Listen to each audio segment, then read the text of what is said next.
Quelques-uns me disent même, nous ne prêchons pas, nous n'aimons pas prêcher, mais le monde peut voir par nos vies que nous sommes chrétiens et ils peuvent aussi le devenir. Oui, mais que peuvent-ils voir dans la vie de beaucoup d'entre nous? Cigares, cigarettes, bras pleins de bracelets jusqu'au coude, habits mondains, à la mode. Le monde peut-il voir dans de telles vies que vous êtes chrétien? Prenez un miroir, regardez-vous. Vous verrez les marques du péché. Nombreux sont aujourd'hui ceux qui vivent dans l'adultère. Le monde peut-il voir par votre impudicité que vous êtes chrétien? Vous abusez vous-même, vous moquant de Dieu, délaissant la Bible dans votre enseignement, faisant fi de la prière dans votre vie. En vous regardant, quelqu'un voudrait-il devenir chrétien? Jamais, jamais. Ils ne seront pas rapprochés de Dieu. Ne vous laissez pas abuser par ces fausses idées. À moins que vous ne brillez comme des lampes d'or brûlant merveilleusement jour et nuit, vous serez incapable de manifester la gloire de Dieu. C'était le principal message du chandelier. Ni par la force, ni par la puissance, mais par mon esprit, a dit le Seigneur. Pouvez-vous prier dans l'esprit, chanter dans l'esprit? Êtes-vous possédé par l'esprit de Dieu? Le travail de Dieu ne peut être fait que de cette manière.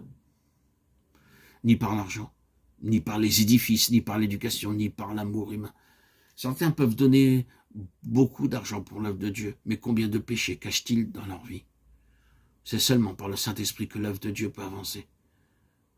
Dieu ne s'intéresse qu'aux chandeliers d'or. Seuls ceux qui brillent sont dignes d'être appelés les chandeliers de Dieu. Vous pouvez être très pauvre, mais si l'Esprit de Dieu travaille en vous quotidiennement, la lumière de Dieu peut briller en vous. C'est ainsi que l'œuvre de Dieu peut être faite. C'est la vocation céleste du peuple de Dieu sur terre. Nous sommes appelés à briller comme des lumières de Dieu, brûlant avec l'huile vivante de l'Esprit de Dieu. Les 7 lampes étaient d'une seule pièce. Elles nous parlent de la véritable unité des enfants de Dieu. Ceci étant, alors le message de Dieu sort. Vous êtes la lumière du monde. Pouvez-vous dire cela véritablement? Pouvez-vous dire la lumière de Dieu, pas celle des hommes, brille à travers moi? L'huile d'olive qui brûle dans la lampe parle de l'Esprit de Dieu. Seuls ceux qui l'ont reçu et marchent dans l'Esprit peuvent briller de la lumière de Dieu. Zacharie vit dans une vision un chandelier d'or alimenté continuellement avec l'huile de 2 oliviers. Zacharie 4, 2, 3 et 12. Alors l'ange de Dieu lui dit, ces 7 branches de chandelier parlent de la puissance par laquelle j'ai sauvé le monde. Mon travail ne peut pas être accompli par l'intelligence ou la force humaine, mais seulement par mon esprit. Zacharie 4, 6. Ainsi, par les 7 lampes brûlant jour et nuit dans le sanctuaire, Dieu disait à son peuple, mon œuvre ne peut pas être accomplie par la force et la puissance, mais d'une seule manière, par mon esprit. Dieu parlait clairement et merveilleusement. Cependant, nous pensons bien souvent que le travail de Dieu peut être fait avec la force humaine, la richesse ou l'intelligence. Et c'est pour cela que nous voyons de nos jours une telle stérilité spirituelle parmi le peuple chrétien. Il y a partout de la stérilité spirituelle, même si nous pensons être forts.